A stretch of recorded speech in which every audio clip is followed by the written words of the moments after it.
for some of the future. Hey, everybody! Nobody's here yet, according to this going on here. But welcome. This is the first official episode of the Conclave of Culture, where you have four folks: myself, Winford, Lou, and Chris, who decided it would be cool for us to get together since we lived in the before times of the internet, and to kind of talk about some of the pop culture stuff of like action figures and toys and movies, music before it was available at our fingertips. And this week we are talking about what was considered a pretty, especially for my research guys, I kind of think we found this too, is that era of action figures between 1977 with the launch of Kenner's Star Wars, which kind of that was where the flag was planted, that 3.75, 3.25 inch figures was going to be the standard for successful toy lines, going all the way to 1981 with the launch of Hasbro's G.I. Joe in that scale, which kind of was for me the pinnacle of that. So, but in those in between times between 77 and 81, there were a lot of toy companies and a lot of ideas out there that they threw. And also, I don't have an intro, but I kind of worked on one, so I want to play it for you guys real quick and see what you think. Can I do that? That'd be cool. Go for it, man. Absolutely. Go for it. I'm good. Let me see what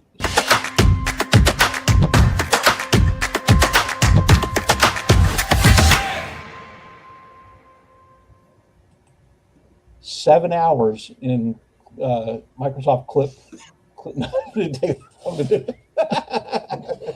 I didn't think so. Well, I threw that there. So let's see. Hey, Justin has joined us. Hey, Justin Booth. We got Ken the Ken Bass. What's up, Ken? Oh, YouTube notified you. Oh man, I didn't think YouTube would notify when I do stuff. I think I got a notification. I did. I got a notification as well. So Man, things are looking up. I may have to start, being careful what I say and do on YouTube now. Now they're paying attention. Yep. So I am up to 196 subscribers now. So when you hit 200, what does YouTube send you? Do they send you nothing? Is what I think. An email? I don't know. Yeah. They send you a pretzel. Hey, it's a hobby. A single hobby. pretzel. One single. So a lot of folks they think that 1977, like when Star Wars came, when Kenner did that line, that was kind of like the birth of that scale. But I think we all kind of looked around. That wasn't the case, was it? No, absolutely not. Micronauts actually came first. Micronauts came before them. Fisher Price Adventure People came before them. In fact, they used Adventure People. Yeah, I think you're about to say the same thing. Lou, go ahead. No, go ahead, Winford. So yeah, a lot of the Adventure People were actually used in the mock-ups for the Star Wars figures. It's the sales pitch. Mm-hmm. Yeah, they did a resculpt of them and repainted them and tried to make them kind of look like, because if you see the original mock-ups that they had, I think they did it at Toy Fair. A few of the figures were straight up Adventure People that were just kind of resculpted. Yeah, Han Solo was definitely straight up Adventure People, just repainted. Yeah, and then like the other one, like Chewbacca, he was in the Stormtrooper too. It was just they added material to it to build it out. Mask and stuff. But, but I know somebody mentioned the Microman figures. Now, that was Japan first, and then I think they were imported in the mid 70s, right? Yep. And they were the first O-ring. They were O-ring, weren't they? Yes. Yeah, and they were the original O-ring. Yes. Yeah, they were the and original. a lot of people think that. So a lot of people think that G.I. Joe was, but they kind of, like I said, that's when they kind of did the, when G.I. Joe, that was kind of like, this is now going to be the standard construction. Whereas Star Wars was the standardization of the size. The construction was kind of cemented with G.I. Joe. So that.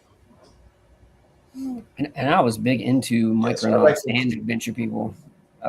I I loved those. The Adventure People were so cool. Like they had like the little camping set and like, Yeah, they had like a van and like a TV van and stuff. I had the van with the motorcycle that would roll up in the back and the canoe went on top, and I had the tent. Yeah, had it.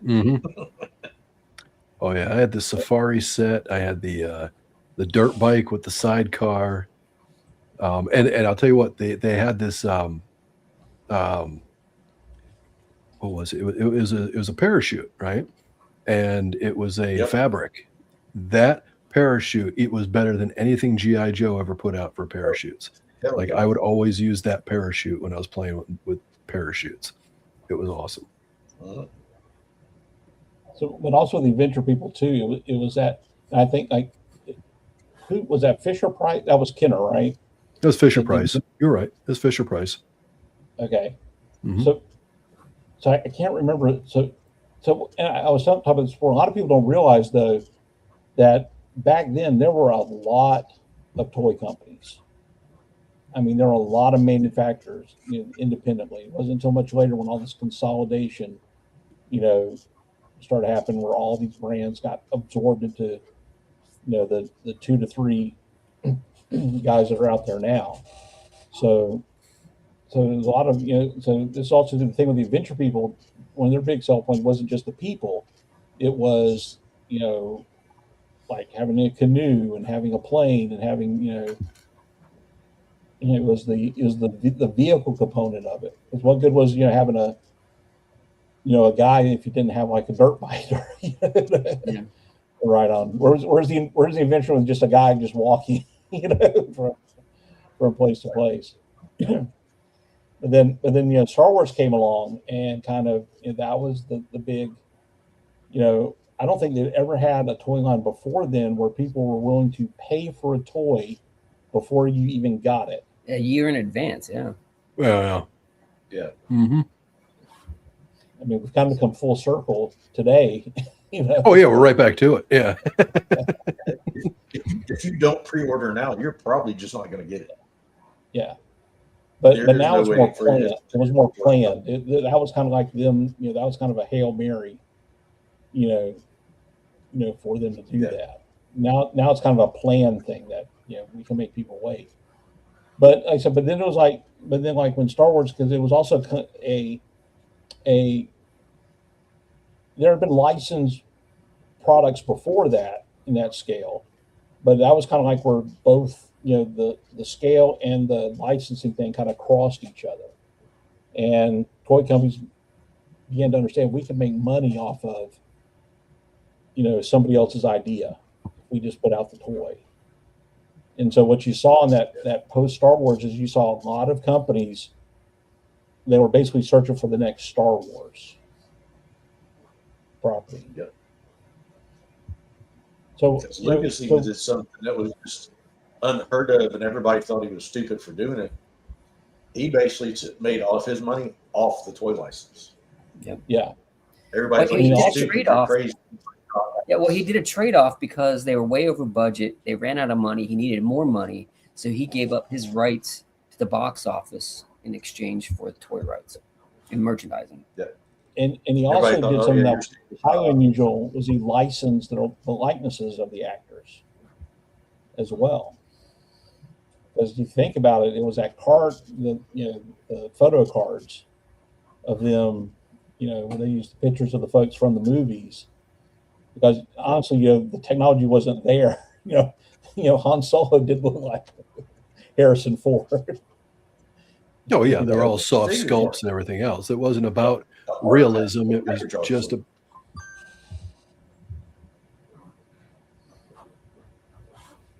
So did any of you guys find as we were researching this? Did you find any toy line that maybe you didn't know had something in that scale during that time, or something unusual? Yeah, I actually found a couple of unusual things. I'll get into that later when it's my turn to go. Yeah. I'm gonna go.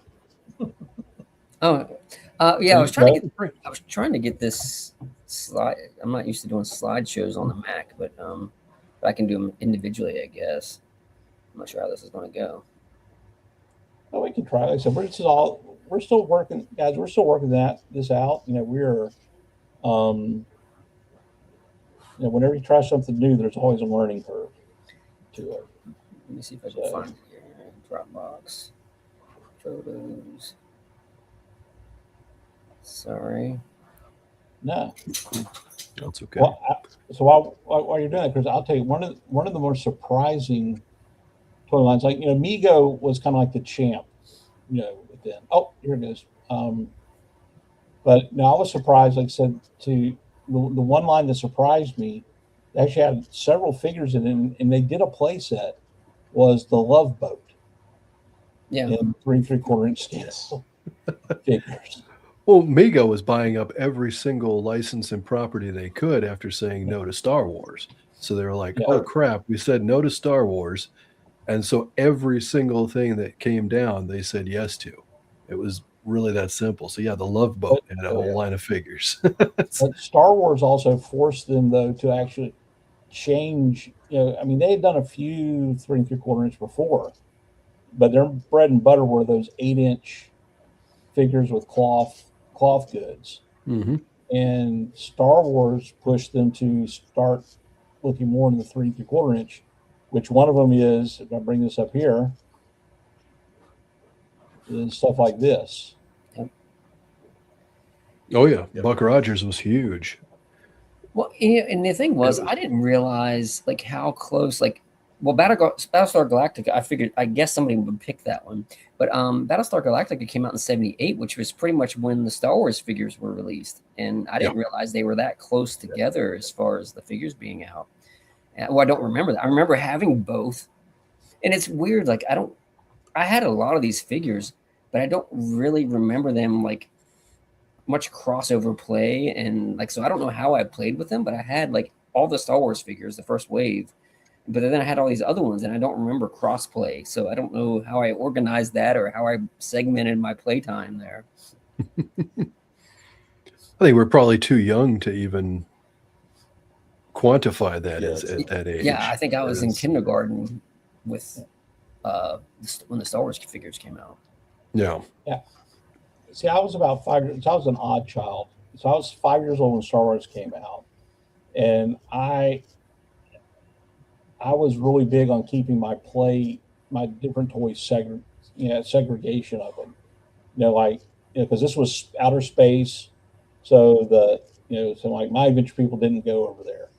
The only exception was that I did have a Starbuck Battlestar Galactica figure, and the only reason why I had it was that I was spending summer with my grandparents, and we went to some little 5 and dime store. They didn't have any Star Wars there, but they had a Battlestar Galactica. So I got a Starbuck and a Cylon, because the Cylons were really cool. Even though the figure wasn't that cool. Yeah. And I had a X-wing. The original X-Wing, where you press R2D2 in the back, it always bugged me that you couldn't take him out of that. But I didn't have a Luke Skywalker. So Starbuck flew because it was close enough in my mind, which was probably why Lucas sued Battlestar Galactica. Mm-hmm. Is because a lot of his team, a lot of the people that worked on the production of Star Wars in the models and stuff like that worked on that Battlestar Galactica too. So yeah. Mm-hmm. Yeah. So it hit too close to home, and he at that point saw, there was a lot going on with different, sci-fi trying to grab onto that Star Wars thing. And I think Lucas saw it, and I could be wrong, but I kind of think he saw a little bit of potential in Battlestar Galactica, that it might have had some legs. And I think that's kind of what could have pushed the lawsuit to try to kind of cut it off a little bit. Because out of them, Battlestar Galactica was pretty good. It definitely had its 70s cheesiness, but it was in the 70s, so that was normal. It was a little campy, but overall, it was pretty good. I think the advantage too is that when Star Wars came out, that was such a juggernaut. But it wasn't until how many years later was it until we got Empire Strikes Back? 3 years. Yep. It was 3 years between each one. Yeah, and the only thing we had in between was the Christmas special, which I have a DVD around here somewhere where somebody transferred a videotape of it. The Christmas special did not exist. That was a figment of your imagination. But Battlestar Galactica was a weekly show. Mm-hmm. You know, so that was going to sink into, and it ran for what, 2 seasons? One season. Yeah. And then but they had a theatrical release of the first 2 episodes kind of spliced together to launch it, which they did the same. They did the same thing with Buck Rogers. Mm-hmm. It was released in theaters first. Yep. Well, I think another thing with Battlestar Galactica as well is that it had the kid and the dog, Moffat. Daggett. Daggett, yeah. But so I've a lot of kids, because I remember I had a T-shirt with them on it, you know, like, so that was another thing for kids to embrace, because there's kids like them visible on the screen. Mm-hmm. Mm-hmm. Oh, I can tell you, go ahead. I was absolutely obsessed with Battlestar Galactica when it was out as a kid. And it was everything, you know, because like you said, it's a weekly thing. And, you know, what's up, Jedi Ben? And, you know, and Star Wars, as much as we loved it, you know, that was before we had, most of us, I don't think any of us had VCRs at that point, and Star Wars wasn't even available on VCR. So, yeah, it was nice to have something that you could have. You didn't see it in the movie theater, you didn't see it. Right, exactly. So the whole thing of a weekly episodic show with the same kind of thing to a kid was just glorious when you were obsessed with Star Wars already. And so it definitely had, you know, the ability, but what it lacked was, you know, where Kenner's Star Wars had the strength, was that you had all the figures, but you had the vehicles and the play sets that went with it. And that was, and we all know the story that was, you know, the figures were the loss leader. They made most of their money off the play sets and the vehicles. With that, and that's like, you know, like I said, as a kid, you know, have much Star Wars figure unless you had, like, you know, an X-wing or a TIE fighter, or, you know, that the Holy Grail of its time, the Millennium Falcon. You know, whereas, and, you know, with the you know, right out the gate with the Battlestar Galactica, they had great figures. I mean, that was a pretty decent line for first wave. But then, you know, the fun part of it was that, you know, you wanted a Colonial Viper, you know, you wanted a Cylon Raider, and what did they give us? They gave us the things that your figures couldn't play. Well, I had those ships. I loved them. Yeah, me too. Yeah, I would have loved to have one too, but, you know, but I think that, you know, that would have, you know, mainstay. But, and then coming over to Buck Rogers, well, and look, O-ring figure, pre-G.I. Joe, right there. You know, they gave us what, 3 ships, 1 ground vehicle, and then 1 play set, I think, for it. For for Battlestar or Buck Rogers? No, for Buck Rogers. Oh yeah, that one place. That sounds about right. Yeah. Well, you had that ground vehicle. You had the thing that Lou has, the scope on the thing. The thing that weighed a ton. 2 other ships. You had the Starfighter and the Draconian fighter. Mm-hmm. Marauder. I don't know about you guys, but like, I was one of those kids that took everything apart. I remember every piece of these toys, like the Buck Rogers Starfighter. I mean, I remember the feel, like the hard, pointy things on the front of the Starfighter, how they felt taking them on and off, the rockets on the back, the canopy, the wings on the bottom. I remember, I took every toy apart, like screws and everything, and just to see how they worked. And you went real deep. Oh yeah. I mean, I even took apart radios and alarm clocks. Like, that's what the kind of kid I was. I got shocked so many times. So I had the tendency to take stuff apart, but when it came to toys, and I guess a lot of it was because, like, you know, like, I wanted the Buck Rogers stuff so bad when it came out. Well, my parents were like, you know, you've already got a lot of Star Wars stuff, so we're not buying you, you know, other stuff, and then, you know, like a $15 vehicle. And I was like, I might as well ask for a real car, you know. Yeah. I was and I learned very early on in life that if I broke it, it wasn't getting replaced.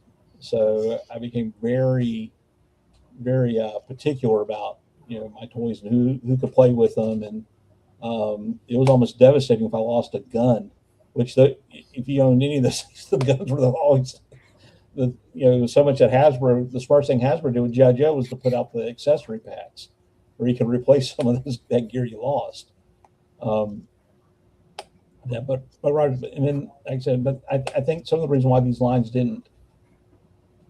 Well, one, because a lot of these they were trying to hitch their wagon to everything that came out because they're looking for that thing to beat Star Wars, or what would be the next Star Wars, and they didn't.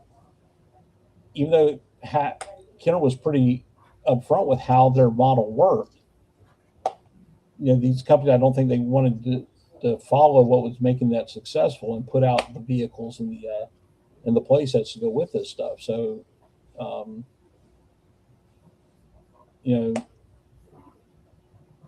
Gosh, I forgot where I was going with it. But yeah, so I think that some of the stuff was, hit the shelves and left very, very quickly, as well. So. Yeah, a lot of these lines in this era, they did like one or two waves and then they vanished. You never saw them again. Yeah. Well, yeah, and again, it was each one of these things was trying to compete, trying to get sales, right? And so you throw it up against the wall, see if it sticks, see how it does. I remember, among my friends, I remember, a number of us liked these, and we got some, but they still didn't have the hold on our generation as much as Star Wars did. And then, a lot of these are very short-lived television shows that these were based on. Yeah. Buck Rogers, I think, was 2 seasons. Battlestar Galactica was 1, and then they did Galactica 1980, which was terrible. And so there's very little longevity, which led to very short shelf life. Because if you don't have any media to push it, you don't have a line. Especially back then, that was the big deal. And with Star Wars, even though it was every 3 years, they not so much between when Empire hit. Okay, so when Empire hit, they had numerous waves that almost ran continuously year after year until Return of the Jedi was ready to come through. They spaced that out a 3 years time to building off of Empire Strikes Back, so it kept all of it in people's faces, in the kids' faces. And that was the game changer. You didn't see as much of that from the original Star Wars from 78 to 80. It wasn't there was only 2 waves, and it wasn't. Of course, again, we were little, so I'm trying to all I can do is remember back from how little or what memory I have of it. And while they still had waves coming through with different things, it wasn't as much between 78 and 80 when Empire came out. Yeah. So, The other thing Star Wars did really well was with each wave of the figures or each movie of the figures, they re-released the original figure, the previous figures onto the new cards, and collectors bought them, and it kept the kids that didn't get them in the original wave or releases to be able to purchase them. Right. Well, Star Wars Plus they were everywhere. Yeah. Well, Star Wars 2 had depths of characters because the way that world was populated. So it's like in the original, they had like gosh, I'm trying to think, Snaggletooth and Hammerhead. These guys didn't have official names yet. They were putting it out there to do that. Whereas like Buck Rogers had like a limited cast. It was just it was Buck and Wilma Deering and Twiggy, and then then they did like a couple of the villains from that and a few others, and then same thing with Battlestar Galactica. If these things would have ran on, they probably, like I said, I would have loved to see them do figures from the second season of Buck Rogers. Hawkman and his Hawkman, and his fighter. Oh, that I Hell yeah. was so ate up when about that fighter. You know, was, you know, in the robot Crichton and so on, they could have done the Searcher, you know, bridge set, you know, a few things like that. Mm-hmm. And then you had stuff like, you know, when Disney put out the Black Hole. Yeah, I remember those figures that came out. Oh yeah, the Black Hole figures were Mego, I believe. Yeah. And I have an error on my slide here. The Lone Ranger is not Mego. I caught that like after like making 4 or 5 slides. So yeah, I don't want to call you out, but yeah, it's Gabriel. Yeah, that's all right.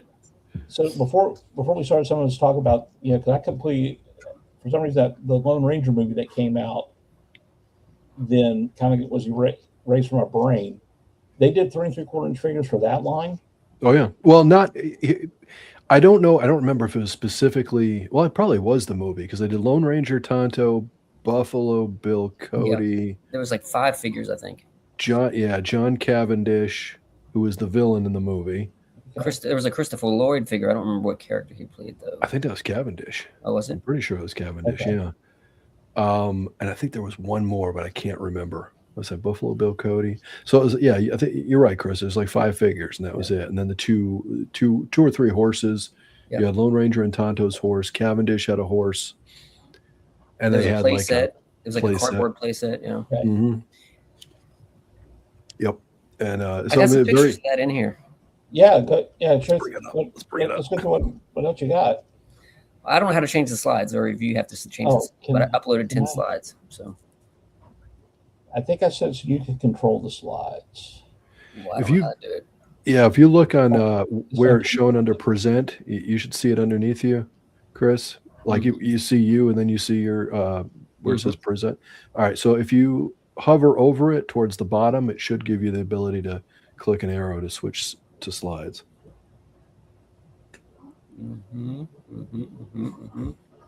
Otherwise, it's on you, headcanon. Yeah, I don't know. It doesn't give me the ability. So I'd like to welcome everybody, especially on the replay, to Old Men Try to Figure Out the Internet. This is an experiment. Yeah, it just gives me the option to remove it. So let's just remove this one and see if the other one loads. Yeah. Oh. Share screen, image, slides and PDFs. Google Slides. Nope, your computer. I think all it did when you said was uploaded just that slide. Well, so the same way you did you shared the other one, I uploaded 9 other ones. Can you not see them? Oh, okay, yeah. Oh, there we go. There's a whole bunch of stuff. So step aside, Slave Leia. This is the sexiest action figure ever. Tiger Man. Tiger Man. What about Princess Ardell? Tiger Man. Oh, she's in here. All right. I remember as a little kid, I was like, oh, I don't know why. Yeah, Tiger Man. I remember Tiger Man vividly. Yeah. Like I love this figure. Tiger Man was the quintessential badass. And what was funny was the character, the actor changed from the movie to the show. They had a different actor in the show than they did in the movie. Mm-hmm. He was considerably strange. Oh, you skipped over number 2 slide, but did I?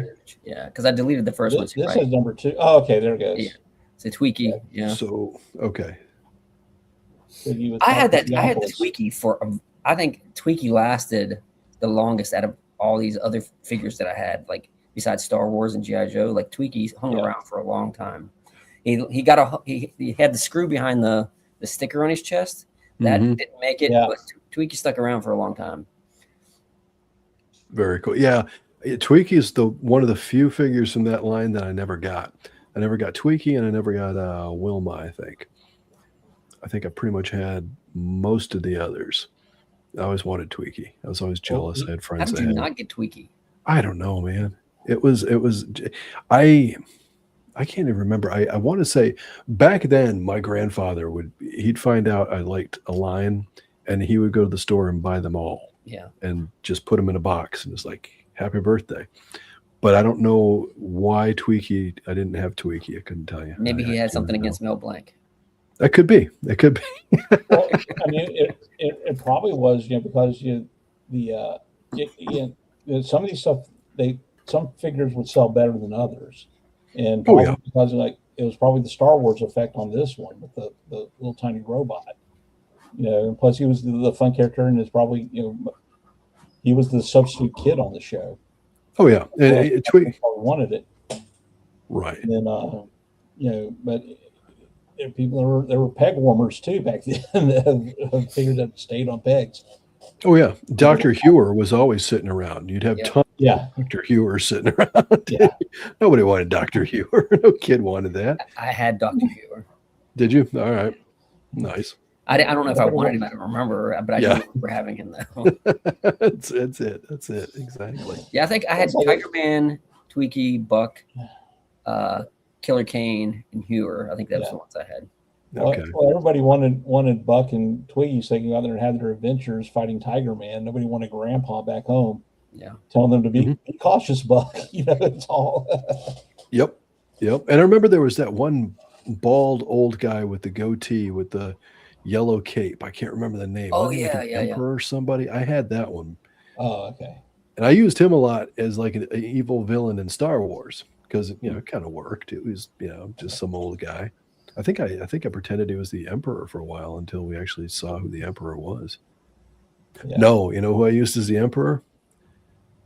Sharon from Clash of the Titans. That was my Emperor. Oh yeah. Mm-hmm.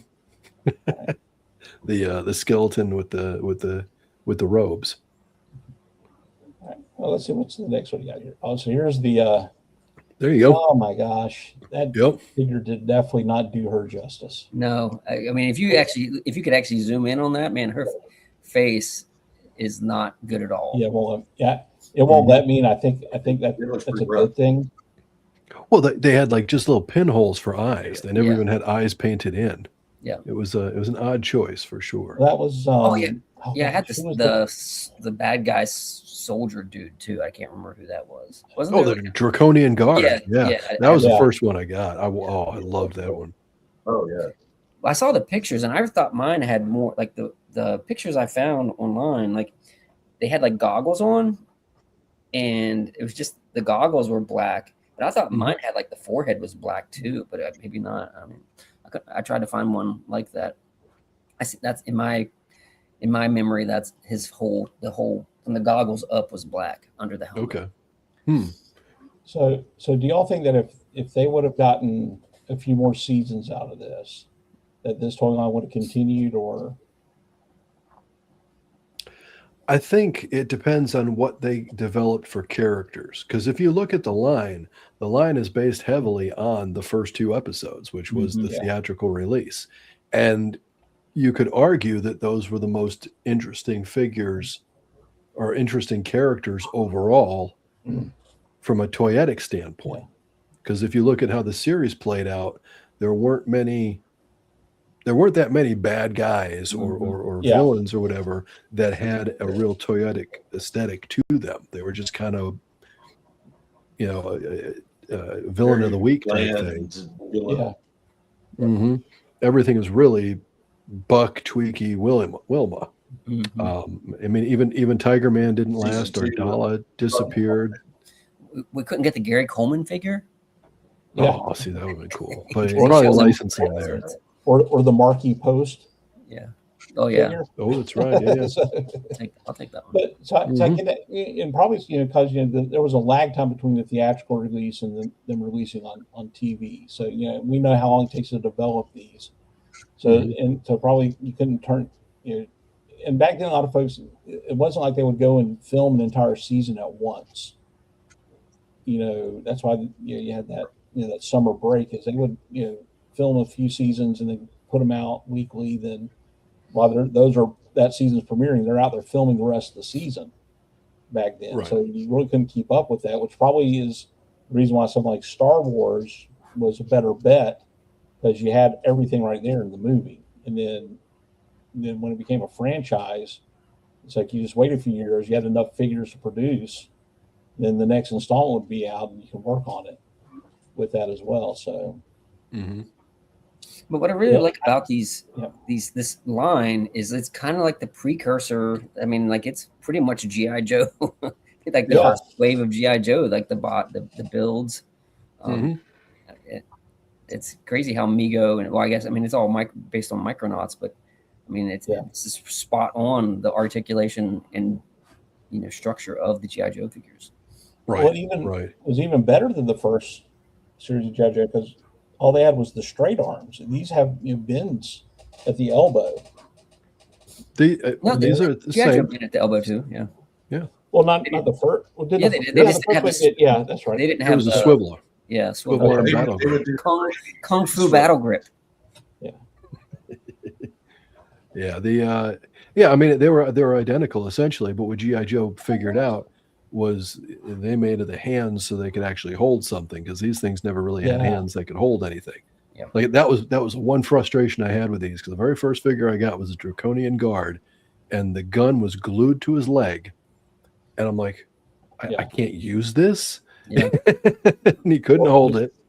And it's probably why we lost a lot of the accessories. Oh, sure. These things because they wouldn't hold in their hands. Mm-hmm. And also too, with the thing with Kenner with their play sets is they had a few that were cardboard play sets. But it was usually attached like a solid plastic base that you could get. But a lot of these lines like the like for Buck Rogers, they did like a hanger play set, and that was the bulk of that was all cardboard. Mm-hmm. And for play value, for me as a kid, I didn't like the cardboard sets because it was all everything was like just a picture on a wall. Yep. Whereas even though like some of the plastic sets had like features molded into it, at least that almost felt like, okay, I'm taking my figure over there and he's going to pull the fire extinguisher off the wall. It had like a realism to it that just a picture of a computer screen or a keyboard or a window didn't have with that. So oh, speaking of weekly fun, you want me to go to the next slide? Absolutely. Here we go. And speaking of which, you're just letting Indiana Jones. Get tips. There we go. Buck Rogers, you just rub it in how young you are, you young whippersnapper, 6'10". What's up, bud? Yeah, he made me young. Action Joe. Damn, he's big. This is a show that made me not want to ever go to California and drive. Oh, really? Well, I don't know why. I was really into this show as a kid for some reason. I don't know why. It was every kid was. I mean, you try to watch it now; it's very corny, but it's campy, corny, whatever you want to say. You try to watch anything is corny. Some of it is unwatchable at this point. Oh yeah. Well, I mean, Knight Rider is too. I remember pulling that out in the early pandemic days to show my son because he was curious, and he's like, "This isn't very good." I'm like, "Yeah, it's not as good as I remember." That's cool. I'd be more surprised. I would be more surprised if you list things you don't have. Still, yeah, I know Jedi Ben's got quite the collection for sure. Yeah. But that's cool having one carded. And I don't remember. Me and my friends would play chips, because all you needed was a bicycle, and the ability to drive a pedal next to each other without falling over.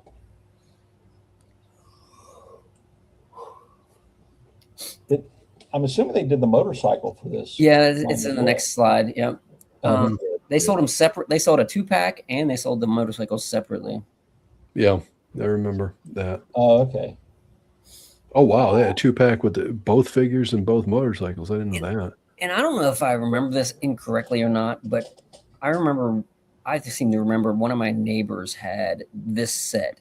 And for some reason, I remember for some reason, I don't know why I remember it this way. Maybe it's true, but these figures, I believe the helmets were glued on or molded on part of the head. Like, I don't think they came off, if I remember correctly. Really? Was it only exclusive to this set? Yeah, it's this set, I believe. Okay. Because I remember everybody I knew had movable. No, I haven't heard. I might be wrong, but that seems like that's what I remember. But it sounds like one of the decisions that would have been made back then for some of this stuff. Maybe the idea is to kind of differentiate it between the carded figures. Helmet safety. If you're going to have a motorcycle, you got to have your helmet on. You got to have your helmet. Absolutely. That's why nowadays when they're making Wolverine wear a motorcycle helmet. Yeah, I had John and Punch, but I didn't have the motorcycles, and I played with them. I remember I had this. I don't know what. I think it was like a Tonka had like a figure line too, and I had this van that was like a Tonka van that they fit into, and they drove around in the van. Oh, I know the van you're talking about. I think I had that too. Did it have the little silver thing on the top on the roof? Yeah, and it had a hole in the top. It was like a sunroof, but that's where you put the figures in. Yeah. Yep. I do remember. Yep, I remember that one. So we did. We used our imagination, didn't we? Yeah. You used what you had, and if you didn't have a motorcycle, well, I got a van. That'll work. Yeah. Yeah. Well, this was also a show that ran for several seasons, though, and it didn't get a very deep toy line. No. To it. Mm-hmm. Well, they didn't have that many characters. I mean, they pretty much kept the same people, the same. But they had this one. Well. So this is the thing. This is one of the weird things that I came across. I was like, oh my god, this is crazy because this. So I mean, it was like the Wild West with these figures because like this is from a 1977 line of CB Hall, and like I don't know who thought that hand position was the best thing for these figures, but they're all like that. And I guess because there was a DC line. There was a DC line too where the hands were like that too of like superheroes. The pocket superheroes. Yeah. Weird hand placement too. Mm-hmm. Yeah. But you went for all this articulation, to that. That is literally what do we have laying around here that we can try to pad this line with? Right. I feel this guy inspired Sloth from Goonies. I think you're right. Yeah.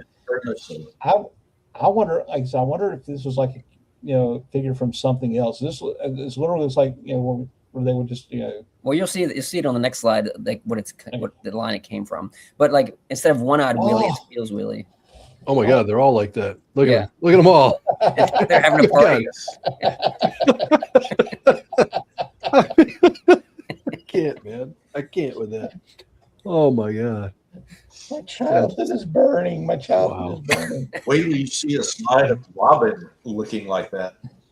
And they're even semi-squatted. They're like ready for action.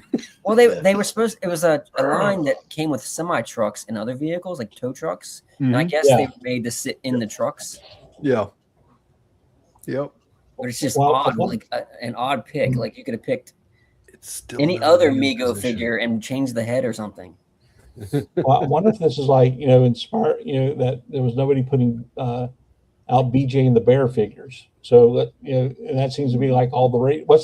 It's like they opened up the Nielsen ratings and say, what's the top shows on TV right now? Oh, so we need a truck line. We need a Yeah, that's Mego. But they were always fancy.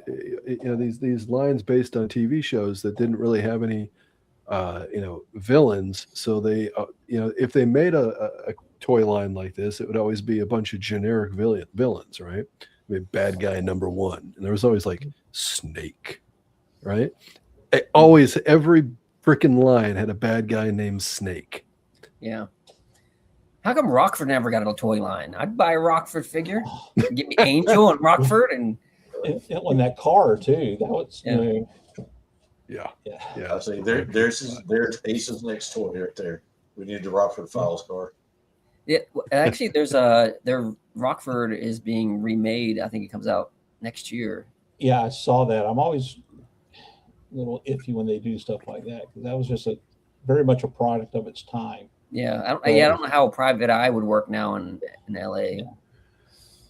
So you got one more here. Let's see what Nightmare Fuel this one is after that. Oh, so the Lone Ranger. That's what we're talking about. This is better. Yeah. Yeah. So I remember this line, and I remember the movie, but I was actually when I was researching this, like the movie bombed at the theater because of a lot of controversy of different things that happened. But I remember these toys. I don't think I had the 1975 Mego Lone Ranger that came with silver, Oh yeah, which was awesome. But I remember these toys, but I never had them. But I do remember a couple people that did, and I thought they were pretty cool. yeah. Oh, I loved this line, and this is one of those when I was talking about my grandfather literally bought the whole set, and here you go, kind of thing. So I had, except for the horses, I didn't. I only had silver. The other two horses I didn't have. Yeah, they also came separately and as a paired with the rider.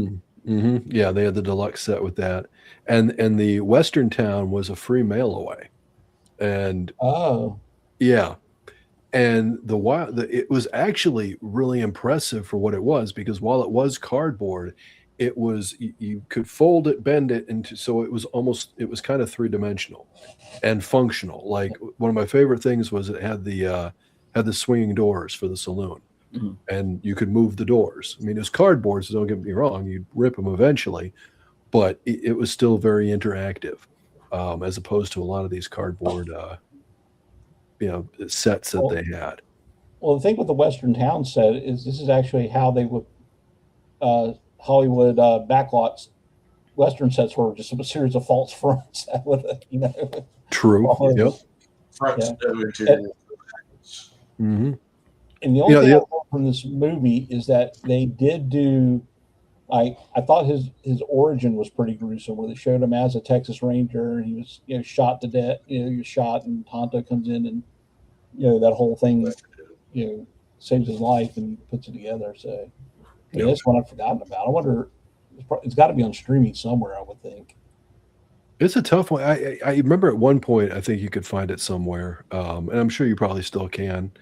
I'd thought about going to watch a few years ago, and I never bothered. Yeah.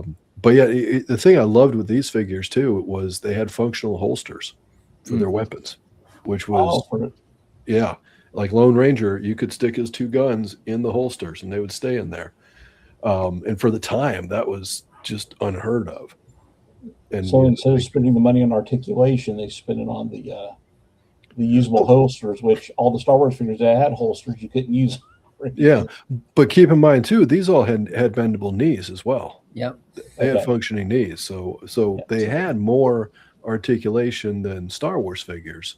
Yeah. Less than GI Joe, because they didn't have any. The arms were just one piece, but still a little bit more detail involved with these. And the horse. Okay. The company Gabriel, a lot of these don't exist anymore, even as being folded into. And some of them they probably failed because of lines like this, too. So, possible. And what made me one of the next toy line coming up, what made me think of this line was when I was looking at the Indiana Jones toy line, and there was a horse that came with that toy line as well. And I was like, oh yeah, the Lone Ranger had a very similar horse. So that's kind of how that's how I got to the Lone Ranger. Was I was looking at the Indiana Jones toys and saw the horse, and I was like, oh yeah, the Lone Ranger. That's the last. And I do remember as a kid liking this movie. You remember liking it as a kid? Yeah, you liked it. Okay. I only vaguely remember the movie, to be honest, and I don't know if I liked it or not. But I loved the Lone Ranger at the time. It was this whole kind of renaissance thing of westerns at that point, and it was And like somebody mentioned about they would like to have some Lone Rangers toys. There is a line, I can't think of the name of it, but they're at a lot of the toy shows that they make Western toys in 3 3/4. Chicken fried toys. Is it chicken fried? I think. Toys. Yeah. They do like Western style, like Joe, and they do Western figures, but then they also do stuff like I've seen a Storm Shadow as a 3 3/4 inch Western figure. I've seen him do a Snake Eyes. So he does kind of a little bit of both. He'll do like more traditional Western figures, but then he'll do mashups too. Dime Novel Legends. That's what I was thinking. Yeah, it's the same toys. Yeah, but Dime Novel Legends is the line. Yeah. Well, what's interesting about like the Lone Ranger is what a lot of people don't remember. They did this movie, like I said, in 80? In 1980. Yeah.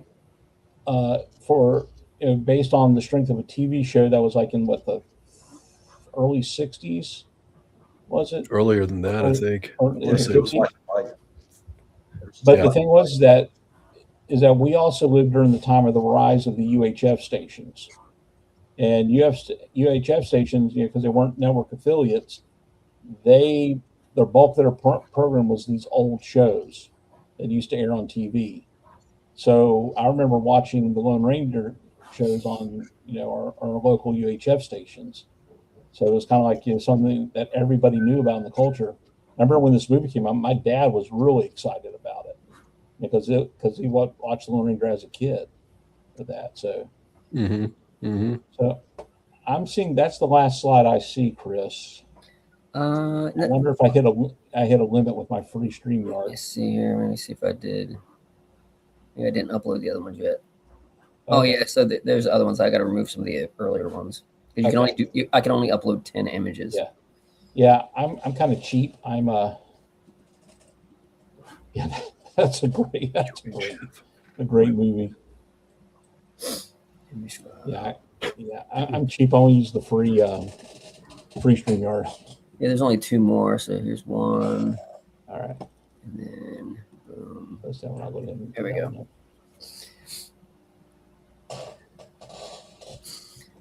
Indiana Jones. Oh, see, here was a line that I ended up getting a lot of them because they went on clearance. Yeah. And it's like, oh, you get it like half. Probably think the figures are like 50 cents and piled up on these. But at the same time, it was like you could get the German mechanic or you could get the German mechanic. Yeah. I only ever saw these in the grocery store toy aisle. Back when grocery stores had toy aisles. Oh yeah. These and the Dune figures were the only place I ever saw. Oh, really? Okay. Yeah, I think these were out at the same time, the Indiana Jones and the Dune. Mm-hmm. I never had any of these for some reason, and I'm assuming it's like kind of like what you guys were saying earlier is that I think my parents or grandparents were like, okay, I think you're tapped out. You have too many lines of toys. And I think they thought that these would sell really well, which they didn't because they came out. They had multiple play sets. They had a lot of figures in that first line. Yeah. And I remember looking at them and wanting them, and the map room. I wanted that toy set or the play set for that, and there was some pretty cool stuff about it. I didn't remember the one of the other slides here. I think is the what the heck is this dude? I didn't remember this figure, but I think it's funny that they made a figure of him. Yeah. And this is so Kidder was already feeling the pinch because I think I can't remember, had Jedi already come out? No, not yet. This came out before. This came out before Jedi. They were kind of in an in-between time between Empire Strikes Back and then this was the next big. And this was a blockbuster film, right? So there was they had no reason why this shouldn't have done as well as it did. And one of the reasons I picked this is because I thought it was interesting that this is Kenner. They made these figures have bendable knees, but yet they did not add that to the Return of the Jedi figures. Yeah. Mm-hmm. Yep. Okay, so here's the thing about these Raiders figures. This was the third time the molds had been used, and the second actual reuse. That's why they got the bendable knees and the quick draw action you saw in Indy. The original line was Butch and Sundance, the early years from 1979 for a movie that tanked. That line tanked after like one wave. They reissued it again in 1980 as the Real West. Tanked the second time. They said, "Shit, we've got to make our money." Rolled a lot of the figures into the Indy line. They had the bendable legs because the previous 2 Western lines. That way they could ride the horses. Where's your slides? Come on, we need the pictures. They added because they had mold with bendable knees just so they could ride a horse. Yeah. So Jedi Binion was talking about G.I. Joe, which is surprising that so you had G.I. Joe hit and it was a big success, and they already had the, and basically G.I. Joe started with the same O-ring bodies that Chips and Buck Rogers had, basically, and they were making money hand over fist with Star Wars still. So it's kind of an odd thing to kind of basically just phone that in with an actual blockbuster movie that, was, because I mean, this was one that had everything. It was almost like Star Wars. I mean, I remember having I never had any of the action figures, but I had remember the little books that had the record in it? Mm-hmm. The book? Mm-hmm. Turn the page. That. Boom. Yep. And kids were out in the yard with ropes, whipping each other. Mm-hmm. It was, Yep, I made my bullwhip. Got in trouble with that. Well, the thing about it again, it was a Jedi Ben, to his point, G.I. Joe was hitting, which was, it's already a crowded market. Ultimately, kids wanted Indiana Jones. Indiana Jones was always a tough figure to find on the shelves because it went quick. He disappeared. He was the fastest one to go. And then if you can't find Indiana Jones, you're not really going to be that interested and that invested in the rest of that entire line, because it's all hinged on Indy. Because they had Bullock and they had the guy with the hand. I can't remember his name. Right. Tote. Yeah. Yep. And Sala. Yep, Sala, and then the Marion figure that couldn't stand up, so she had her own little. Yeah. And it was an odd choice for Marion to have her in that dress, the gown, and everything. Mm-hmm. Although it kind of made sense with the Well of Souls playset, which was freaking awesome, by the way. That Well of Souls playset had that one. That one was unbelievable. But it was just an odd group of characters, and again, the only way most of the time you could find Indy in the German soldier uniform with the bazooka, with the rocket launcher, but you couldn't find this Indy, which is what everybody wanted. And I remember I always hated the quick draw action because it kind of ruined. I know I was weird, but I hated action features on action figures even as a kid because I wanted to be able to pose them myself. And if posability was taken for some feature, it always pissed me off. Yeah, it really limited articulation. And something else people forget too is that female action figures, they didn't sell. Most of the time. So they would do that Marion figure in that because their idea was thinking that somebody's sister would see it, and buy it. Mm-hmm. I think that's why like when you had I remember it took them a long time in the Empire Strikes Back line for them to put the Hoth Leia out, because it was you had the episode 1 where and I get it because that was the outfit she wore all through the first movie, and then she did some costume changes in Empire Strikes Back, but the first thing they put out was the Bespin Leia. Mm-hmm. And then so it was still that idea, and like even in G.I. Joe, the first only had the Scarlet, and she was a short pack figure. Whereas today, like I said, I'm waiting. Winfred and I were talking before. I'm waiting for my Skeletron Siberia figure. Yeah, I don't think that thing sold out fast. Yeah, I don't think I owned a single female figure except for Leia. Yeah. Okay. I didn't own any G.I. Joe female figures. Wow. So wait a minute, you didn't have the Wolverine?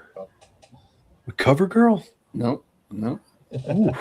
Wow. No Baroness? No Baroness? No. Didn't have Baroness. Guess I was sexist. You were. You're a horrible human being. It was the play pattern of the time, and that's why and they really were driven to, they're only going to make what they thought people were going to buy. And some of the movie figures, they thought, there's a character in the movie, so we got to at least put that out for the completionists. Because these toys were sold around this idea of really recreating what you saw on TV or in the movies. Is that the Super 7 Lady J or the one? No, just Lady J. Yeah. I just wanted to prove I have changed. I do have Lady J and Scarlet and Baroness. Oh yeah, nice. Well, I'll tell you, I had Scarlet and I used her like never as a kid. Ever. Oh, I thought you were going somewhere else. Oh no. I used her. No, I did use Baroness a lot. I liked Baroness because she was, for whatever reason, she was Baroness. So she was always kind Black of. leathers. I didn't like the Baroness figure. I didn't think it looked like Oh, I'd agree with you there. Yeah. Yeah, I thought it looked like the high school student dressed up like the Baroness. Yeah. Well, the head always reminded me of how the Baroness looked when she first appeared in G.I. Joe. Back then, when she wore like the Cobra style outfit, and so like you can tell the art really changed when they introduced her in the leather outfit, and it was kind of like, okay, and I don't think they got the memo again, because it was still the thing with the head sculpts. They'd gotten better by the time J.J. came out, because they would try to do head sculpts, in the homage of Hasbro execs and people in the line to try to, but it wasn't quite Lift ticket. Lift ticket. What the hell was that? Well, that's what I'm saying. It's god awful. It looked like it had all these lumps in his head. It didn't even look like he was wearing a helmet, for crying out loud. What did they do to poor Lift ticket? Well, it was a weird thing. If you remember the first Joes that came out, the helmets were all removable. Mm-hmm. And then as they kind of went on, they kind of moved away from that. But if you look at the head sculpts on the Joe figures compared to the Star Wars figures, they were much better. Well, I think the removable helmets were more because the characters were all reusing parts, and I think after into the second wave, they started making all the unique head sculpts for all the figures. So I think the removing the helmets and having the different hair colors and things like that, you didn't need that anymore because all the characters were unique now. Yeah. Well, and also too, the idea behind a G.I. Joe was they were kind of generic, and the 12-inch line, they didn't have names, but then we started putting names on them, and they're making them kind of look alike, and then it became the entirety of the character. The uniforms were as much of the character as the character itself, and that kind of defined the character by their uniform and stuff. So I'm going to talk about. So I did do a software, and Chris, thank you for getting all those slides. So back then, like I said, a lot of these lines they failed and failed hard, and they maybe had one wave, two waves at the most. But yet today, if you can get a hold of them, they're worth a lot of money. So what I did is I went around, and so I have a local toy store here, a brick and mortar shop. And I'm walking by, and I saw basically a lot of the stuff we were going to talk about tonight on their shelves, what they have in there. And so I'm going to show some of that. And then I went to eBay and looked at some of the prices on some of this stuff nowadays. So this is completed with a crappy box, the Draconian Marauder. And I get sometimes the prices, it's all dependent upon what somebody's willing to pay for it, a type of deal. But $300 for a toy that probably sat in a clearance bin somewhere for a while. It was a cool toy, though. I mean, I remember that ski popping out at the bottom, and Oh yeah, that's the thing. Another thing about this too, how many parts did that have that were easy to lose? Yeah, it says it's complete, so all the parts, and they managed to keep the box all these years. That's worth $300. Yeah, I want to know one in decent shape with all the parts alone is damn near impossible on a lot of these toys. I want to know who keeps the box. I know people do it nowadays. I kept the boxes. Yeah, from way back then. Yep. I tried anytime I could until I kept the boxes. My parents eventually got rid of them after I moved out of the house, but I kept every single box, every single card back. Oh, I just once I had the toy, it all came out. The only part of the box I ever kept is if it had a file card in the back to clip. I'm weird like that. I mean, that's why I still have the boxes for all my figures now. Well, I think we're all a little bit weird, Chris, or we wouldn't be sitting here talking about this stuff. So then in the same case, so this is, you have so there's it is. That's the thing I got. That never appeared in the show. And this is something else they would do too, is they would pull things or come up with an idea to fill in some of the gaps of stuff. Mm-hmm. But $200 for that thing, it's not even in the box. And underneath there, I think that's a Colonel Deering. I have a closer, but yeah, a Colonel Deering, not on the card. $90. Now I'm going to go do some serious work trying to dig out that damn thing, because if they can sell it for $200, I could use that $200. Well, again, I said it's one of these things. It's kind of like go to buy me 3 Savage Crucible figures. Right, exactly. Well, it's kind of like we all learn from watching Pawn Stars. You may ask for, what you ask for may not be what you get for it, because this has been in there for a while.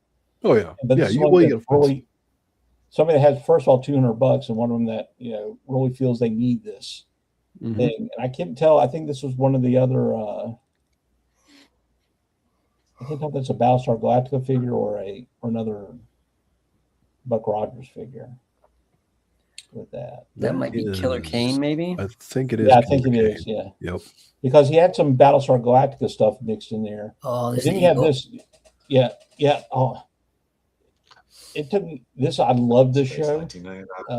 And I never knew that they had 3 3/4-inch figures for it, because all I ever saw in the stores like these small eagles and the little die-cast one, and then the fact they actually made an eagle for the figures. Well, if you want to call them 3 3/4, they were like weird, non-posable figures, kind of. Yeah. But here you have from the black hole. Yeah, I had a lot of those figures too. Yeah. But this is the one that all the kids wanted right here. Oh yeah. Black hole. Mm-hmm. And he wasn't even that great of figure. Maximilian, yeah. I mean, he couldn't stand up. He couldn't float. No, you couldn't do anything. A little stand.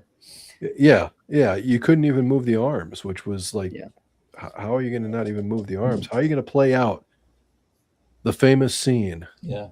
Where he drills through Norman Bates. But we didn't know that until we bought the figure and opened it. Yeah. That was a lot of these things. We didn't have the internet. We didn't have somebody showing us a video of their shill video of them getting it from was it Kenner that made this line too? It's Mego. Yeah, Mego. Yeah, Mego.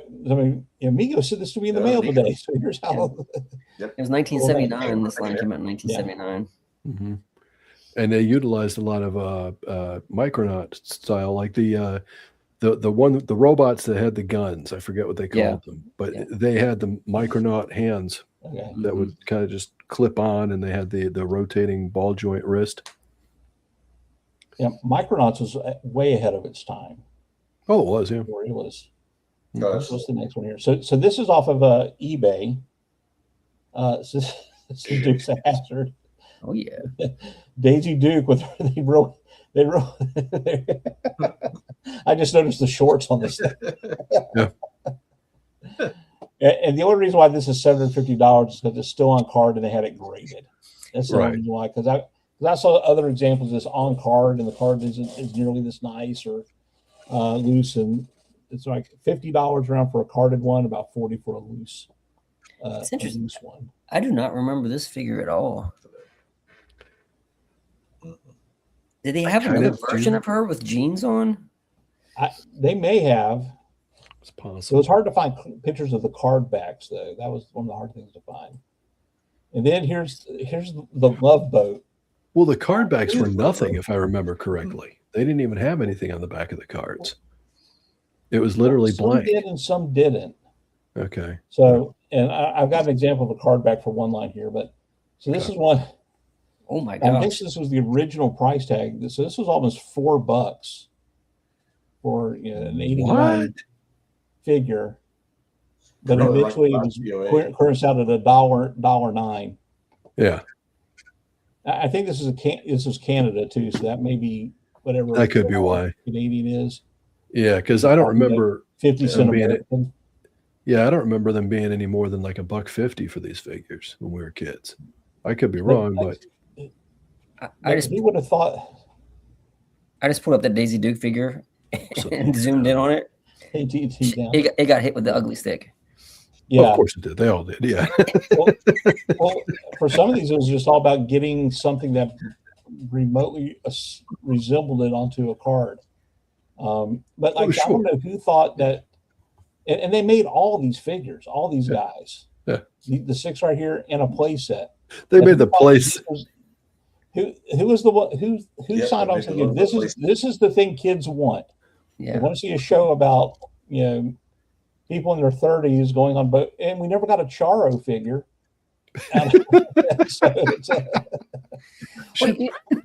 The thing about the Love Boat was it wasn't, to me as a kid when I watched it, it wasn't about the main cast. It was about the guest stars, like Gilligan showing up and different people like that.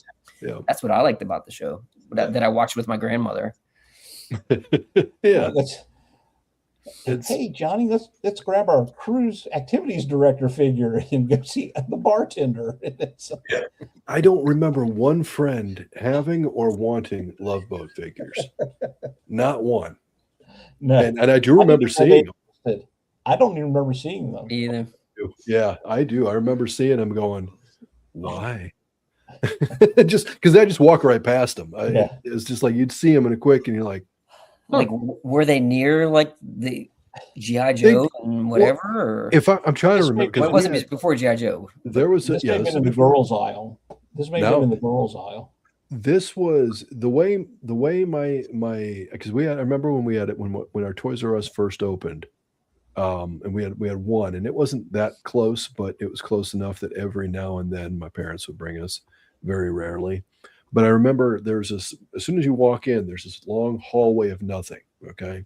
And it was like you're a little kid and you're getting hyped up, just trying to get through the hallway to get to where the toys, And so you come around the corner of that hallway, and that first section is where they had a lot of these. They had clearance figures, and they had a lot of these Mego, whatever, right there.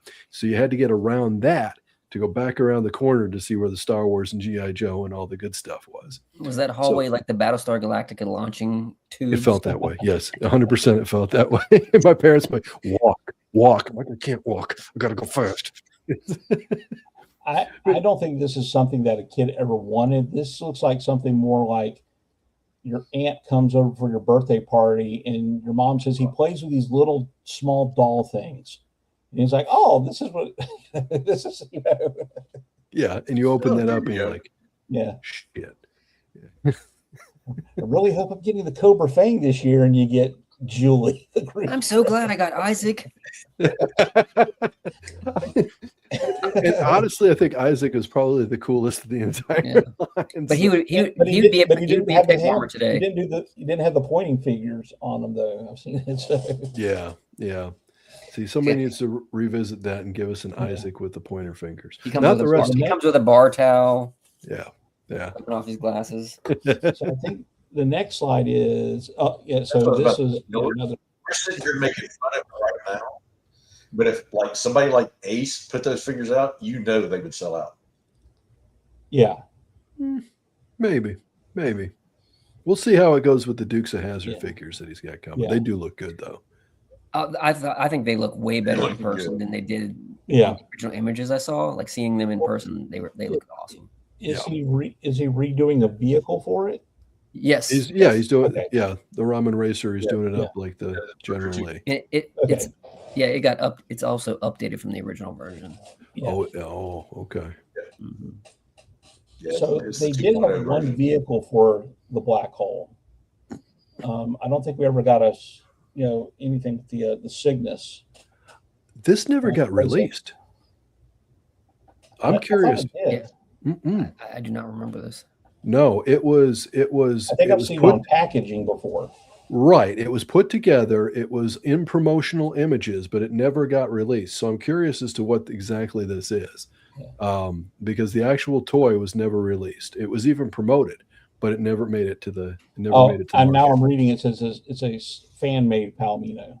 There you go. Okay, that's mine. That's a 3D print. You can see the print lines. But they did put So here, the Starfighter, and they went, and this is missing. It looks like it's missing the. It's missing the tip, the nose cones, and the. Oh no, there's the rear rockets. Yeah. Yeah. Well, the other thing that would come off pretty easy is the bot. They had wings that came out the bottom on the sides. Yep. Yeah. Mm-hmm. But for $430 for that thing. Yeah. Well, I remember these being pretty fragile too, and yeah. So to find one in good shape with everything, or even as good as this, is going to be costly, for sure. Now, I've seen where some people have tried to 3D print these to varying degrees of success. Mm-hmm. I'm trying to remember who it was, but somebody had done a number of these. They did this, and they did the Colonial Viper. Yeah. I'm trying. I don't remember who it was though. But this is like in the early days of 3D printing, like when that was first. I saw those back then. Like I can imagine something like Craft and Conquer doing something like this. Now, how good that would come out. Oh, sure. Yeah, absolutely. And so then I have. Anybody remember Flash Gordon? I do remember these Flash Gordon figures. Yes. Now this is one I think that it was because the movie had come out. This was before the movie. Yep. This was before the movie.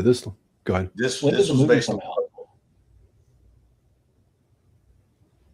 So this is based on the cartoon? Comic, maybe? Yeah, this was based on the cartoon. Mm. So I remember getting the only one I had the Lizard Woman. So I remember getting the Lizard Woman because that fit in with the Star Wars. Yeah. Winford, you're breaking up real bad. Yeah. What were you saying? Yeah, that's what I figured. So these female lizards were actually the only female characters in that entire line. Yeah. Mm. Yeah. And this one too, you can't really make it out here, but this is whatever the original price is covered, and this is the clearance at 79 cents. Yep. Sounds about right. And Mattel. Okay. When you're right there. Yeah. And then on the back of it is this was all they had in that wave. And then available in 1980. Zarkov and Beastman. Mm-hmm. So is this the line that had the blimp ship? I don't know. Yes. I had a Flash Gordon ship. It was like a blimp, and then it had a hard plastic pod that was on top that you would put the figures in. But I don't remember the figure looking like that though. I had the Ming, but I wonder if there was another Flash Gordon line. Because I don't remember. I thought the Flash Gordon was mostly red. Yeah.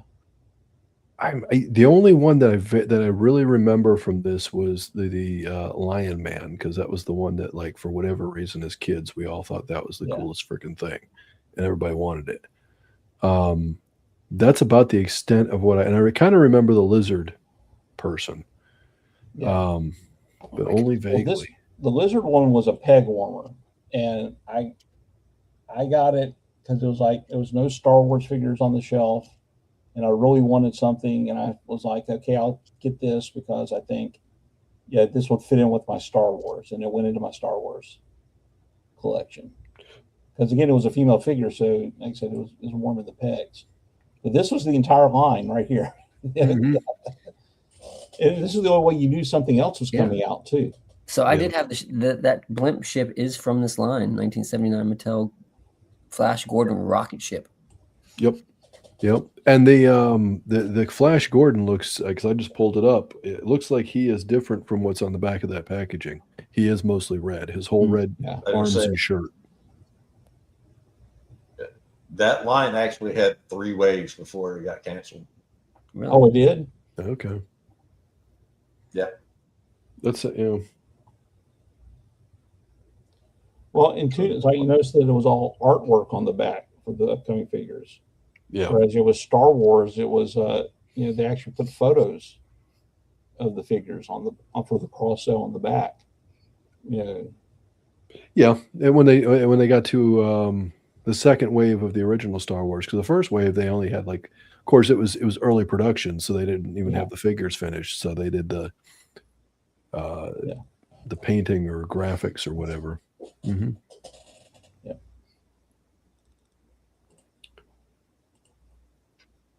Let's see what DJ said. Dive!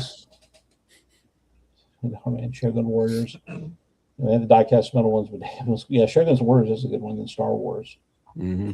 Yeah, I love the Shogun Warriors. I've been looking to find someone big, like some new modern releases, but they're so expensive. They are, yeah. They are not cheap. D-Town was referring to. Well, and then like I said, the toys before. I mean, there was some licensed stuff, but it was a lot of they were doing a lot of importing from Japan, because they had new stuff, and exciting stuff, and people were trying to come out with their own lines. But then once we turned that corner to Star Wars, and as I was looking at that was kind of like the thing. It was like, where can we find the next license? There had to be like some sort of TV show or movie connected to it, or like with the Flash Gordon, they had a cartoon, but they were pulling off the books, and I think they were also because they knew about the movie coming, and it was kind of a thing to kind of cash in before that hit. Because I don't remember any figures, for that movie, which I love that movie. Wasn't there like some bigger figures that came out around the time the movie came out? I seem to remember there was bigger figures, like 8-inch figures or something like that. Yeah, they may have done them, but I don't remember seeing a lot if they had it out there. So I seem to remember somebody having like a beefy Flash Gordon figure. And they've tried to bring that action figure line. I think NECA did some based on the Defenders of the Universe. Yep, they did. Where they brought the old King Features comic heroes together.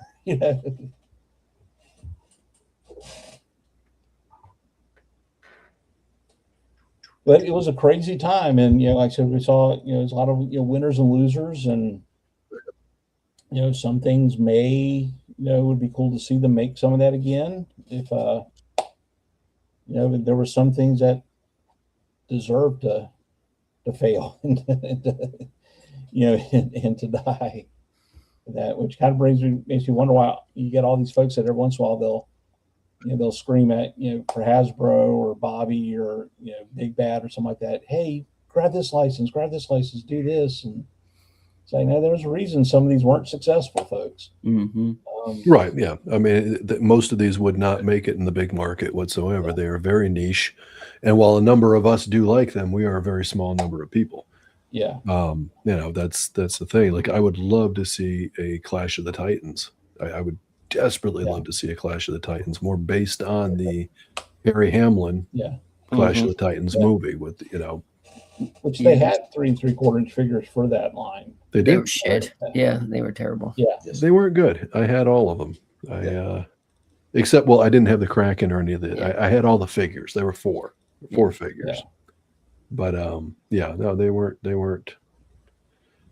much, and there was always this whole hope that they would come out with more, some of the creatures and whatnot. Like, I always wanted the Medusa and the what was it? Didn't they have a giant scorpion? Mm-hmm. I think it was a giant scorpion in the movie. Yeah. Yep. Yeah. He's fighting the scorpion. The blood of Medusa made them grow. Yep. That's right. Yeah. I always wanted that stuff, but they never. The line died after the 4 figures. It was Perseus. It was the guard. Yep. Calibos and Chiron, and that was it. Yeah. Well, and a lot of those lines hit too before, home movies were a thing. I mean, we had VCR had been out for, came out in the 70s, but it was still, it was prohibitively expensive. Right. Most people had one, and rental stores hadn't really become a thing yet. Mm-hmm. So it was like once the movie left the theaters and there was no sequel on the horizon, these things kind of died out a little bit. And I think we kind of underestimate sometimes how close the marketing was all tied together. Now it's almost like I said, G.I. Joe was successful not just because of the toys, but because of the marketing behind it as well. You had the cartoon selling the toys and the comic selling the toys and all that. But then like nowadays things don't have that anymore. You've got an entire, which I was talking to my son the other day because we're both into the Energon universe stuff. And I said, yeah, it's amazing. I said, I think that Energon, the reason why it's been so successful is that you don't have Hasbro coming along saying, demanding you shoehorn in this vehicle for this character. Like when I've been rereading the old Hama stuff, and you could tell there were times where it was like, we got this Tiger Force stuff coming out, so throw a vehicle in here, and so you'd have the tiger sting out in the jungle for no reason, or we got to push this character, and they've been able to use whatever they want, basically, because Hasbro doesn't care about that marketing, because that's not how they market anymore. Well, I don't know if you guys watched the Destroyers My Spirit Animal interview with BMAC and the team, but he talked about that briefly, about like they are aware of what they're doing, but like they have free run on stuff. And they're kind of taking some of their inspirations from, like, we're going to start seeing some more stuff from that run. He said there's some cool storylines coming up, that there's probably going to be some stuff coming out for. Yeah. Well, and that, like I said, that was opposite of the way it was back then. It was, that it was like, this is when things were coming out. Let's put that, you have to include this in there, or you can no longer have this character in there because we're not going to make it anymore. And, and even though we now know that, like especially in the comics run, there were a lot of characters that were invented for the comic that that a lot of us would love to have had a figure of. Like when I was a kid, I said, why aren't they making a Quinn the Eskimo figure? Well, he was just great for the comics, and they're not going to use it. Whereas now we kind of demand that. And you're starting to see some of those figures now coming to. I'm still demanding it. Where's my Quinn figure? I still want a Dan Quinn. Yeah, big time. Yeah. I had the 2 3 3/4 inch ones when they did them in the 25th line. Oh yeah, me too. They did a great job with that Quinn too. Yeah. So it's like, well, just go off of that and create them. Yeah, I would really like to see Quinn, Dr. Venom, Scarface. The October Guard were another big one early on. I mean, they came in what was it? I think it was issue 5. Yeah. When they were going up against G.I. Joe, had that was the first issue that I ever bought, and they had that. They're driving this vehicle, I remember, and the October Guard were trying to get it, and then both of them got ambushed by Cobra, and they kind of had to work together. It was cool. I remember that was a fun read as a kid. Yeah, I'm really surprised they haven't made any October Guard yet. I wonder if there's a reason behind that. Like Diana is on the horizon. Danya, isn't it Danya that they announced? Diana. Yeah, I didn't see that. So So I think a lot of it was they eventually did them in the 3 3/4 inch. Yeah, way late. Way late. But then I think the reason why is because when Classifieds got going, it was, we were in COVID, and then coming out of it, there's a lot of people that didn't want to do anything with Russian figures because of Ukraine. Oh, the political climate was not good. Yeah. Which was the same in the early 80s as to why they didn't really go there. And plus, 3 of the characters in the October Guard, their countries of origin are not in the Soviet Union anymore. So, Brekov was Ukrainian. Diana was Czechoslovakian, which is now Czech Republic, and Charge was East German. So, well, I mean, Ukraine, is it Russian or not? We don't. Depends on who you ask. Depends in some cities what block you're on. So it's so they kind of shot away from that, and it was one of the things that the only people that will complain about it are people that aren't G.I. Joe fans. That's the thing, that understand that we all want the October Guard. Oh yeah, for sure. Yeah, Ken the band said it right there. Yeah, 100%, man. What I tell folks, one of the biggest disappointments. I joined the Marine Corps in 1990, and shortly after that, the Soviet Union collapsed. So I spent my entire 80s, fully expecting I was going to have to fight the Russians on the plains of Europe, and they folded. So it was,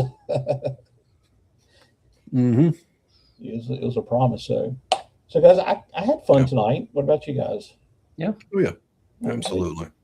It was a little clunky, but this is the first one we did, and that's just kind of my style, anyway. So, I would like to do this again at some point. I kind of like that we kind of do this when we feel like doing it, because it's, we're all very busy guys. We're trying to coordinate it, but we'll talk back and forth and come up with a topic.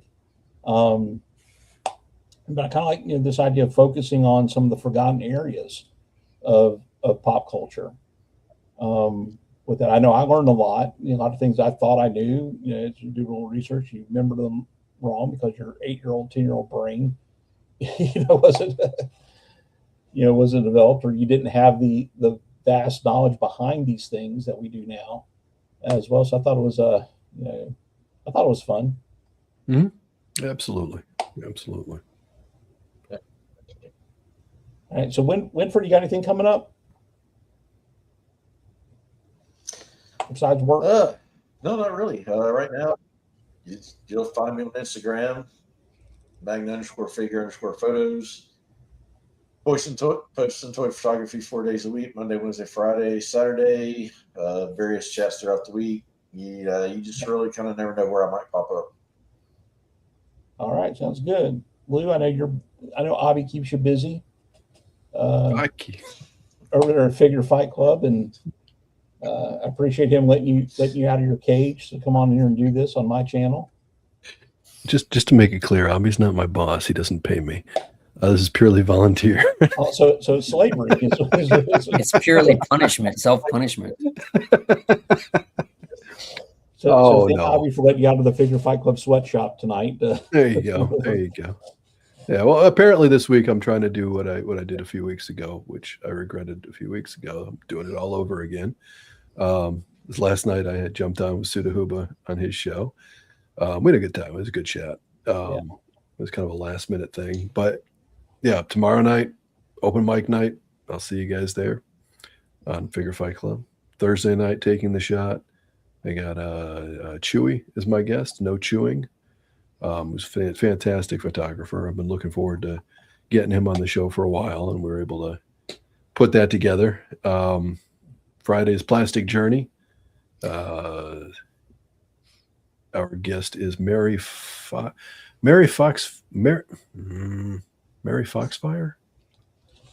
She's involved with a number of things up in New England collector community, toy photography. It's going to be a good Mary Bird Foxfire. I don't remember exactly what her handle is. Mary Fox Firebird. Mary Fox Firebird. There we go. Thank you. And I only know that because she has recently started following me, and I gave her a follow back, and I appreciate that. Oh yeah. No, she's cool. She's very involved of it, which I'm excited about. Being from New England, I'm excited about sitting and talking to her and kind of seeing what her perspective of that community is. And that's it. And met on film Sunday night on Talib, or Saturday night on Talib's channel, Talib 1980 _ collects. And that's it. You can find me on Instagram, LucidaBase3, toy photography. I post as much as I can, and that's it. That's what I got. I thought you besides working on my orders, what your order's ready. So it'll probably ship out tomorrow. I ran out of boxes, the size box that I needed, so it's going to go out tomorrow. I thought Chewy was on your show before, but that must have been the Friday night show. Yeah, Chewy was on the Friday night show. Yeah, which was more of it wasn't officially called Plastic Journey back then, but that's what it was. So this is going to be more photography focused and kind of deep dive into some of his work, because that was more of your whole journey as a collector. Yeah, this will be a little bit different, so I'll make sure it's different. I'm Sis 3D Arsenal. I might be on Figure Fight Club tomorrow night. I think I have a Big Bad Toy Store loot order on my porch right now. I show up in Viper Den Destro Designs show on Saturdays. I was on Destro as my spirit animal last week as a guest. And I realized yesterday, my dog is having a bad dream right now. I realized yesterday that I had not done a photo shoot in a while. So I need to get some more pictures out there. Yes. So you can find me on Instagram, Facebook, everywhere, pretty much X. Sis 3D Arsenal. All right. And with me, this is my channel, Head Cannon, Handcut Unlimited, aka Derek. I do a live stream show once a month. My next one will be this September, well, which is tomorrow on the 18th. I'll be talking about the Wildstorm universe out of the whole 90s crazy boom. That was one of my favorite, favorite comic book studio out of Image, and I liked it so much I said even wound up I spent the $60 for this figure because Wildcats is one of my favorite teams. And this is my ninth show. I only do 10 shows in a year, every year. I do my last one in October. I don't have a guest for that one yet. And then I shut down for November, December, and kind of retool. I've already told my wife we're going to redo the office in here. And I'll probably dedicate a time to learning some new tricks. Like I said, everybody that watches this knows that this is a very rough show, and I think that if I apply a little bit more effort, things would look a little bit better. But so I want to learn a little bit more and continue to expand. Then we'll start in January again with another 10 episodes, and also I'm usually a regular on Figure Fight Club open mic night, and then like Winford, I'm working in various chats across the across the YouTube. Well, Stu showed up. Oh, hey, Stu. And I do thank everybody that showed up tonight. And for those on the replay, please give us a like. And we'll let you know when we decide to do this again, when we convene the conclave. Again, once we find an appropriate topic that we feel that our wisdom and knowledge needs to weigh in on, we'll get back to you with that. So thank you, Action Joe. And with that, again, as I'm still unpolished, I'm going to end this, but like I do my show, by pressing a button. And with that, guys, have a good night. Thanks for being here. And are you ready for me to push the button? Push the button. Push that button.